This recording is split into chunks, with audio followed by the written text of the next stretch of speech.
Hello everyone, welcome back to subject venture. मैं आज आपके लिए आपके साइंस ग्रुप के जो भी लोग हैं जिनके पास की फिजिकल साइंस का कंपलसरी पेपर है, मैथ की पेडागोजी एंड बायोलॉजी की पेडागोजी आपके लिए ऑप्शनल होगी। तो साइंस के लिए ये मैं आपका सेकेंड यूनिट लेके आया हूँ। टॉप 40 क्वेश्चन इस पे आपके हैं। बहुत ही इंपॉर्टेंट क्वेश्चन है, जरा ध्यान से देखिएगा और अपने पूरे समय का सही सदुपयोग करिए जिससे कि आप अपनी मार्किंग को सही से बना सकें। फर्स्ट ईयर की आपकी जो मार्किंग आई है उसके लिए आपको शुभकामनाएं। सेकेंड सेमेस्टर के लिए आप अभी से तैयारी करें क्योंकि हमारे पास समय लगभग ना के बराबर है। तो आइए वीडियो शुरू करते हैं। स्कूली पाठ्यक्रम में भौतिक विज्ञान को स्थान दिए जाने के उद्देश्य या संदर्भ, यानी purpose of giving place in curriculum of physical science. पहला क्वेश्चन है, इंसान चांद पर किस सन और किस तिथि पर पहुंचा था। तो यहाँ पर आप ये क्वेश्चन एक नॉर्मल सा क्वेश्चन है, यहीं से हमारी भौतिक विज्ञान की इमर्जेंस होती है और माना जाता है कि फिजिक्स यहीं से शुरू हुई है या फिजिक्स का जो डेवलपमेंट है यहाँ से देखा जाता है। पहली उपलब्धि थी ये। तो ये 4 अक्टूबर 1957 को नील आर्मस्ट्रांग और एडविन एल्ड्रिन चंद्रमा पर पहुंच करके कीर्तिमान हासिल किया। उसके बाद सेकंड क्वेश्चन है, भौतिक विज्ञान के शिक्षण के उद्देश्य कितने हैं। कितने शिक्षण उद्देश्य भौतिक विज्ञान के शिक्षण के हैं। अगर भौतिक विज्ञान पढ़ाई जा रही है तो आपके शिक्षण उद्देश्य कितने हैं, ये क्वेश्चन आपसे पूछा जा सकता है। तो इसका आंसर देखते हैं। भौतिक विज्ञान शिक्षण के 8 उद्देश्य हैं। इसको 8 उद्देश्यों में बांटा गया है। और अगले प्रश्न की ओर चलते हैं कि 46 ईयर बुक ऑफ विज्ञान शिक्षा अमेरिका में कब प्रकाशित हुई। यानी ये ईयर बुक जो है विज्ञान शिक्षा की, ये गाइड करती है कि वास्तव में अब विज्ञान किस स्टेज पर है और अब आगे हमें क्या करना है। तो 1947 ईस्वी में अमेरिका में ईयर बुक ऑफ विज्ञान को प्रकाशित किया गया, जिसमें भौतिक विज्ञान के 8 उद्देश्यों पर चर्चा की गई। पीछे वाले जो क्वेश्चन के 8 उद्देश्य हैं वो यहीं से डिसाइड हुए हैं। और इन 8 उद्देश्यों के नाम, भौतिक विज्ञान के शिक्षण उद्देश्यों के नाम बताइए। यानी भौतिक विज्ञान का शिक्षण उद्देश्य किस पर्पस के लिए है और भौतिक विज्ञान का शिक्षण उद्देश्य क्या है, तो इनके नामों की चर्चा की गई है। इसको बताने का पर्पस केवल इतना है कि हो सकता है कि आपके ऑब्जेक्टिव क्वेश्चन में इन उद्देश्यों के साथ किसी दूसरे उद्देश्य को मिक्स कर दिया जाए और ये पूछा जाए कि इनमें से कौन सा भौतिक विज्ञान का उद्देश्य नहीं है। तो क्रियात्मक सूचना और विज्ञान के तथ्य का उद्देश्य, क्रियात्मक विज्ञान संप्रत्यय का उद्देश्य, संप्रत्यय कॉन्सेप्ट से रिलेटेड है। वैज्ञानिक सिद्धांतों का क्रियात्मक बोध यानी working system of the scientific principles. And उसके बाद आप यांत्रिक कौशल का उद्देश्य, यंत्रों को प्रयोग करने का उद्देश्य, समस्या समाधान कौशल, अभिवृद्धि का विकास, विज्ञान की उपलब्धियों की प्रशंसा करना, श्लाघा इसी को कहते हैं। और 8वें नंबर पर है विज्ञान के अध्ययन में रुचि उत्पन्न करना। तो इस तरीके से इन 8 उद्देश्यों को इन बच्चों में, हमारे लोगों में डेवलप करना है, जिसके कारण कि हम वैज्ञानिक साक्षरता को प्राप्त कर सकें।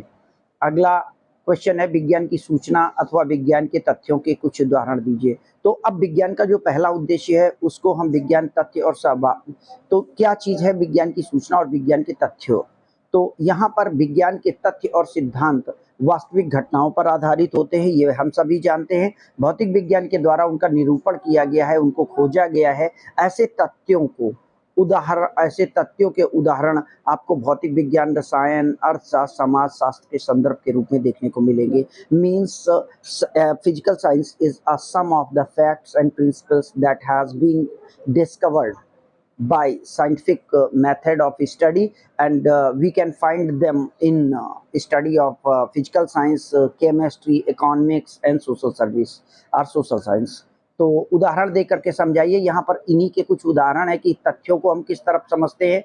तो जैसे एक ये है कि वायु में भार होता है और वायु स्थान घेरती है, ये एक साइंटिफिक फैक्ट है जिसे हमने समझा है। नेक्स्ट है पानी 100 डिग्री सेंटीग्रेड पर उबलता है, ये भी एक फैक्ट है। मनुष्य के शरीर में ऑक्सीजन का परिवहन ब्लड द्वारा किया जाता है, ये भी एक फैक्ट है जिसे कि हमें साइंस ने बताया है। मानव शरीर में रोगों का कारण विटामिन की कमी है। अब डिफरेंट विटामिन से डिफरेंट कमियां या डिफरेंट रोग आते हैं, ये हम सभी जानते हैं। जैसे विटामिन ए से हमारा रतौंधी होता है, विटामिन बी से बी के B12 होते हैं, बहुत सारे ऑप्शंस हैं।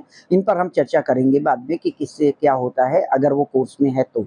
आगे है सूरज एक खगोलीय पिंड है, जबकि सूर्य पृथ्वी के चारों ओर जबकि पृथ्वी सूर्य के चारों ओर घूमती है। इसके पहले हम ये समझते थे कि सूरज घूमता है, सूरज पूर्व से पृथ्वी के पश्चिम निकलता है और पश्चिम में डूबता है। जबकि केपलर महोदय ने जब इस चीज को लाए तो कोपरनिकस ने इस बात को पूरी तरीके से साबित किया कि जो सूर्य है वो एक स्थित है खगोलीय पिंड है, जबकि बाकी ग्रह घूम रहे हैं।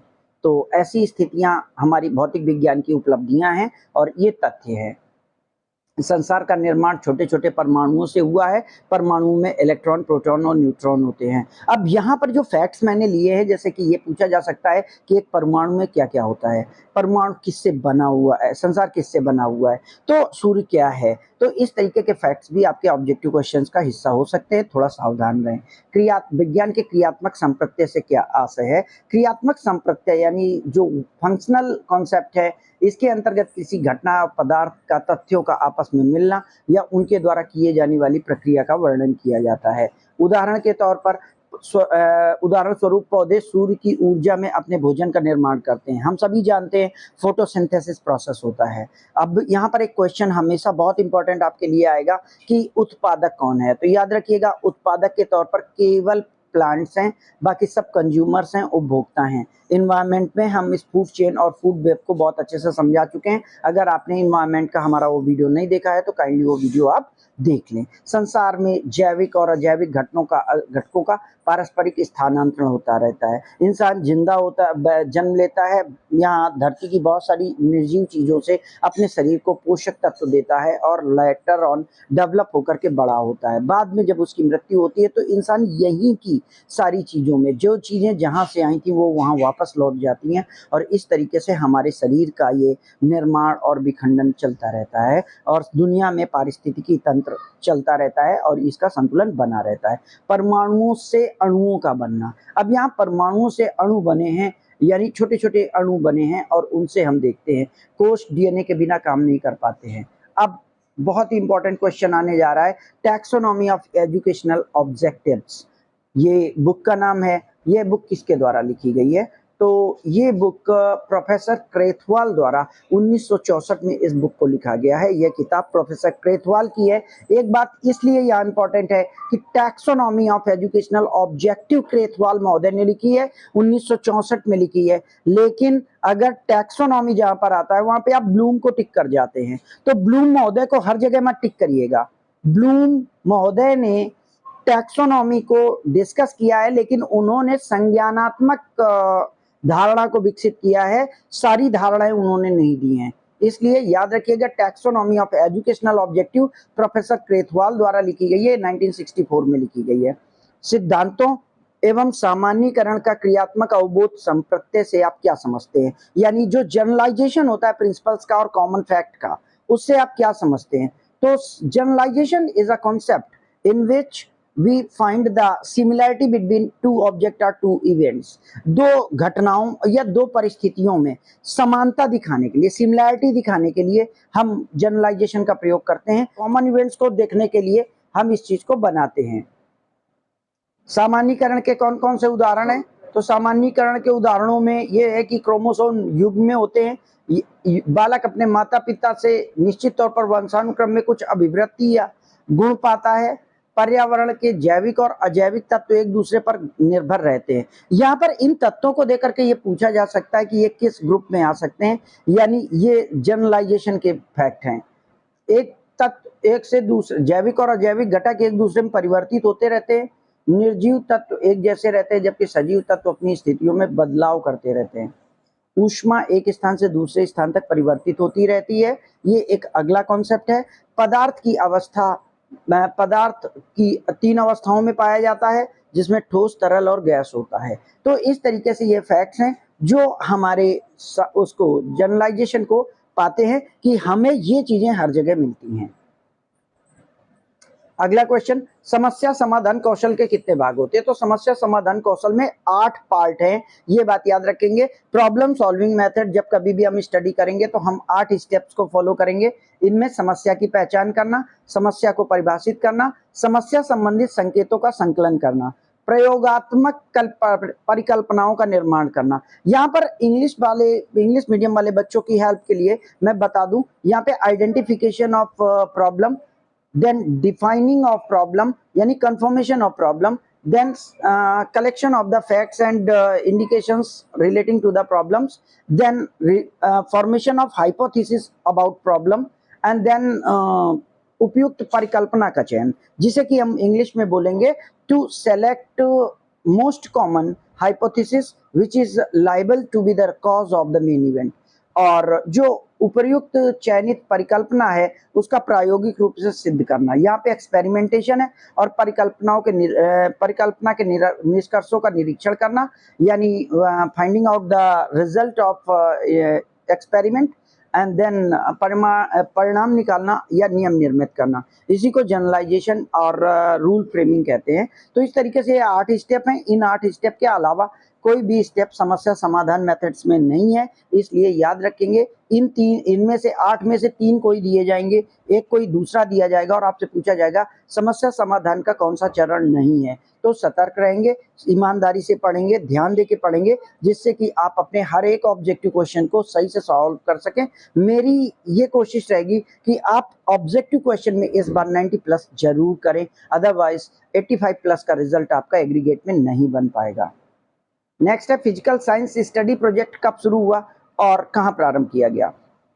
तो physical science study committee project America में 1956 में विश्वविद्यालय के भौतिकी पाठ्यक्रम में परिवर्तन हेतु प्रारंभ किया गया। ये अमेरिका से फिजिकल साइंस के जो करिकुलम है उसको चेंज करने की कोशिश की गई और 1956 में इसे बदलने का प्रयास किया गया। भौतिक विज्ञान के संबंध में अंतरराष्ट्रीय स्तर के संप्रत्यक पर विधियों के बारे में बताइए। तो विज्ञान को ज्ञान की संरचना के रूप में प्रस्तुत किया गया है, यानी जो साइंस है वो पहले से इस्टेब्लिश्ड कुछ फैक्ट्स को फाइंड आउट कर लेती है, सर्च कर लेती है, जैसे कि न्यूटन के गति विषयक नियम है या गुरुत्वाकर्षण का नियम है या हमारा कोई और भी नियम, मान लीजिए आर्किमिडीज का प्रिंसिपल्स है, तो ये पहले से थे। ऐसा नहीं है कि इन्होंने नियम बनाया है, इन्होंने नियम बताया है। भाप में पावर होता है, ये था। सेब नीचे गिरता है, ये पहले भी गिरता था, लेकिन न्यूटन ने उस चीज को आइडेंटिफाई किया और उसको ये कॉज में डिफाइन करके बता दिया कि नहीं, ये एक स्पेशल फोर्स है जो पृथ्वी का है, जिसपे कि पृथ्वी हर चीज को अपनी ओर खींचती है। इसी कारण हर चीज पृथ्वी के केंद्र की ओर गिरने की कोशिश करती है। तो ये ज्ञान की संरचना के रूप में है और ज्ञान की संरचना के रूप में इसे जाना गया है। यानी science is a study of a subject which reveals the fact which are already existed in natural system। नवीन खोजों और ज्ञान को प्रेरित करने वाले ज्ञान के रूप में इसे देखा गया है। छात्रों को वैज्ञानिक बनने के लिए उनकी वैज्ञानिक साक्षरता की आवश्यकता पर बल दिया गया है। छात्रों के बौद्धिक विकास को प्राथमिकता दी गई है, यानी mental development is a main target of science education. Then विज्ञान सीखने के लिए खोज प्रवृत्ति, जो ह्यूरिस्टिक मेथड है, जिसमें कि हम सर्च करने की कोशिश करते हैं, जिसमें हम इन्वेंशन करने की कोशिश करते हैं, फाइंड आउट करते हैं, को आवश्यक माना गया है, जिससे कि बच्चा सही ढंग से खोज पद्धति को समझ सके, जिससे शुद्ध विज्ञान का निर्माण हो सके, कॉज एंड रिजल्ट के बीच में संबंध स्थापित किया जा सके। छात्रों के अध्ययन में सहायक सामग्री और पूरक सामग्री का अधिकाधिक प्रयोग किया जाए। बच्चों को ज्यादा से ज्यादा चीजें सही फिजिकल रूप में दिखाई जाए, जैसे कि बच्चे को सूक्ष्मदर्शी करते रहेंगे तो क्या समझ पाएगा बच्चा, लेकिन अगर उसे सूक्ष्मदर्शी एक बार दिखाया जाए और वास्तव में स्लाइड से सूक्ष्मदर्शी के माध्यम से कैसे हम माइक्रोब्स को देखते हैं, ये अगर एक बार उसे प्रैक्टिकली दिखा दिया जाए तो बच्चा शायद सूक्ष्मदर्शी के बारे में जान जाएगा। बायोलॉजिक साइंस करिकुलम स्टडी में किस बात का अध्ययन किया जाता है? तो ध्यान रखिएगा, 2 चीजें यहाँ पर हैं, मानव की संरचना और मानव निर्माण का अध्ययन बायोलॉजिक साइंस करिकुलम में किया जाता है, जबकि भौतिक विज्ञान में हार्वर्ड प्रोजेक्ट में फिजिक्स स्टडी में मानवीय पक्ष का अध्ययन किया जाता है। जो अगला क्वेश्चन है उसका आंसर है कि विज्ञान में मानवीय पक्ष का विकास का अध्ययन किया जाता है, यानी एक में मानव की संरचना का अध्ययन है और एक में मानव के ह्यूमन डेवलपमेंट, ह्यूमन एस्पेक्ट का अध्ययन है। तो इस तरीके से आप इस चीज को देख। भौतिक विज्ञान की अनुशासनात्मक प्रविधि यानी जो डिसिप्लिनरी अप्रोच है, उससे आप क्या समझते हैं? तो भौतिक विज्ञान की डिसिप्लिनरी जो प्रोजेक्ट है, ये डिसिप्लिनरी प्रोजेक्ट या डिसिप्लिनरी अप्रोच से आप क्या समझते हैं? तो सामान्य बातों में समझ लीजिए कि साइंस जो है वो हमेशा परिवर्तित होने वाली है। हर दिन कोई नई खोज होती रहती है। जब नए तथ्यों का उद्घाटन होगा तो उसे साइंस में सम्मिलित किया जाएगा और साइंस के नियमों के तौर पर उसे संग्रहित किया जाएगा। ऐसे में साइंस का स्कोप बढ़ता जाएगा, साइंस के फैक्ट्स बढ़ते जाएंगे और साइंस के रूल्स बढ़ते जाएंगे। तो इन नए खोजों और जो अनुसंधान है, इनको साइंस में एक पाठ्यक्रम में सम्मिलित करके इनको नवीन खोज के रूप में रखना, ये साइंस की डिसिप्लिनरी अप्रोच है जो साइंस को हमेशा फ्लेक्सिबल बनाती है और प्रोग्रेसिव बनाती है। इसीलिए विज्ञान सदा के लिए परिवर्तनशील होने और नवीन खोजों को विज्ञान में सम्मिलित किए जाने के कारण विज्ञान परिवर्तनशील है, अतः इसे समायोजन के रूप में डिसिप्लिनरी अप्रोच यानी अनुशासनात्मक प्रविधि के रूप में देखा जाता है।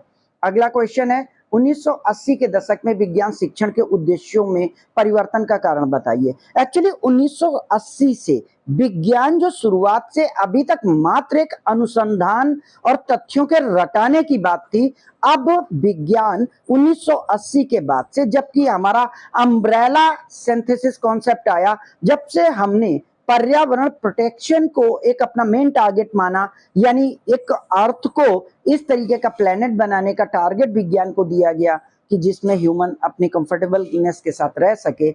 इसे हम सूचना और विज्ञान में एक कह सकते हैं क्रांति के रूप में मानते हैं, क्योंकि यहाँ पर विज्ञान में ह्यूमन संप्रेषण आ गया है, सूचना प्रौद्योगिकी आ गई है। इसलिए मनुष्य के समाज में समस्याओं के समाधान को प्रस्तुत करने का काम विज्ञान ने ले लिया और विज्ञान का क्षेत्र बहुत विस्तृत हो गया। कैसे इंसान का वजूद या अस्तित्व इस धरती पर बचाया जाए, 1980 के बाद से साइंस इस बात का प्रयास कर रहा है। तो 1980 के दशक में सूचना और प्रौद्योगिकी का विकास हुआ है, मानव संप्रेषण की क्षमता में वृद्धि हुई है और कंप्यूटर प्रौद्योगिकी के प्रादुर्भाव के कारण मानवीय विकास, सामाजिक और व्यक्तिगत देशों को मानवीय विज्ञान में शामिल किया गया है, जिसके कारण मानवीय मूल्यों और वैज्ञानिकता को के ऊपर बल दिया गया है। विज्ञान शिक्षण के समकालीन उद्देश्य कौन कौन से हैं? तो विज्ञान शिक्षण के समकालीन उद्देश्यों में परिवर्तन किन दो किताबों के कारण हुआ? जो पीछे के उद्देश्य थे उनमें परिवर्तन किया गया। तो एक बुक है विज्ञान सबके लिए यानी साइंस फॉर ऑल, और दूसरी है नेशन एट रिस्क, जिसे हम संकटग्रस्त राष्ट्र कह सकते हैं। इन दो बुक्स के पब्लिकेशन के साथ ही विज्ञान शिक्षण के उद्देश्य चेंज हो गए हैं और अब ह्यूमन का डेवलपमेंट या welfare of the man became the prime aim of science study. अब विज्ञान सबके लिए और संकटग्रस्त राष्ट्र नेशन एट रिस्क, ये बुक्स कब प्रकाशित हुई हैं? तो ये 1983 में पब्लिश हुई हैं।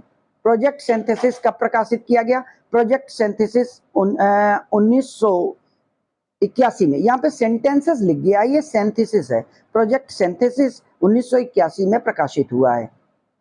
अगला क्वेश्चन है, प्रोजेक्ट सिंथेसिस में विज्ञान अध्ययन के कितने उद्देश्य जोड़े गए हैं? ये क्वेश्चन बहुत इंपॉर्टेंट हो जाता है कि विज्ञान सिंथेसिस जो प्रोजेक्ट सिंथेसिस है उसने विज्ञान शिक्षण के कितने उद्देश्यों को बताया है।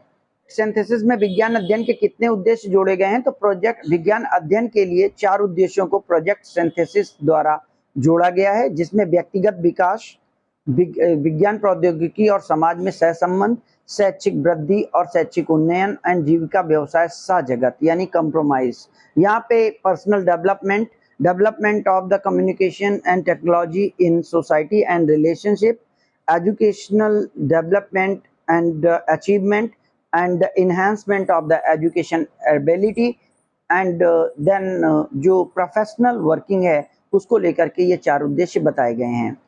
प्रश्न 22, प्रोजेक्ट 2061 किसके द्वारा प्रकाशित किया गया है? तो American association of advancement of science, जिसे हम आस के नाम से जानते हैं, के द्वारा प्रोजेक्ट 2061 का प्रारंभ किया गया है।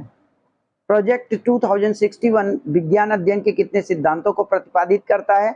तो प्रोजेक्ट 2061 11 सिद्धांतों को प्रतिपादित करता है और इसमें इनका हमने पीछे की सिचुएशन में देखा है कि ये सिद्धांत हमारे लिए किस बात के लिए दिए गए हैं। तो 11 ये जो सिद्धांत हैं ये प्रोजेक्ट सिंथेसिस द्वारा बनाए गए हैं। 2061 का ये टारगेट है, यानी 2061 आते आते हम इन उद्देश्यों को पूरा कर लेंगे। इस तरीके से ये फ्यूचर प्रोस्पेक्ट्स बनाया गया है। और नेक्स्ट क्वेश्चन है कि प्रोजेक्ट सिंथेसिस किस खगोलीय घटना के समय निश्चित किया गया है। तो प्रोजेक्ट सिंथेसिस जो है हेली धूमकेतु, जिसे हम 76 वर्षों बाद देखते हैं, जिसे हम हेली कॉमेट कहते हैं, जो 2061 में फिर दिखाई देना है कि पुनः दिखने की तिथि पर निर्धारित किया गया है। वैज्ञानिक खोज के लिए प्रयोग में लाई जाने वाली प्रक्रियाओं को हम क्या कहते हैं। तो वैज्ञानिक खोज के लिए प्रयोग में लाई जाने वाली प्रक्रियाओं को हम विज्ञान प्रविधि कहते हैं, प्रोसेस ऑफ साइंस कहते हैं। विज्ञान संप्रत्यय क्या है, यानी साइंटिफिक कॉन्सेप्ट्स क्या हैं।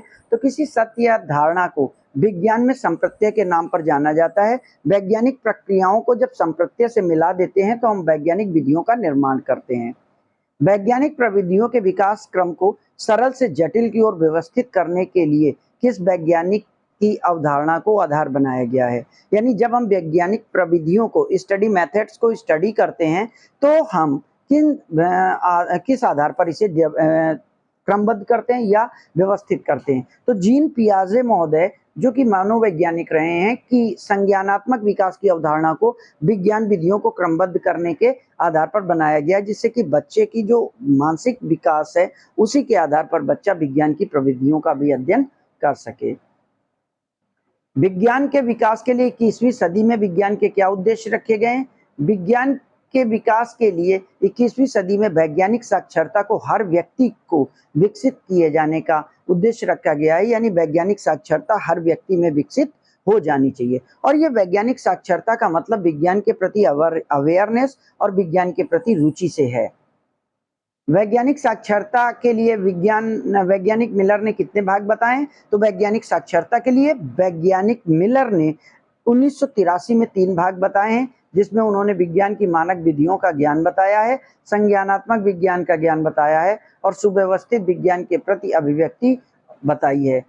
30 नंबर पे क्वेश्चन है, विज्ञान अध्ययन के लिए शैक्षिक उद्देश्यों का वर्गीकरण किसके आधार पर किया गया है। तो विज्ञान के शैक्षिक उद्देश्यों का वर्गीकरण प्रोफेसर ब्लूम और उनके सहयोगियों द्वारा किया गया है, जिसे हम ब्लूम टैक्सोनॉमी के नाम से जानते हैं।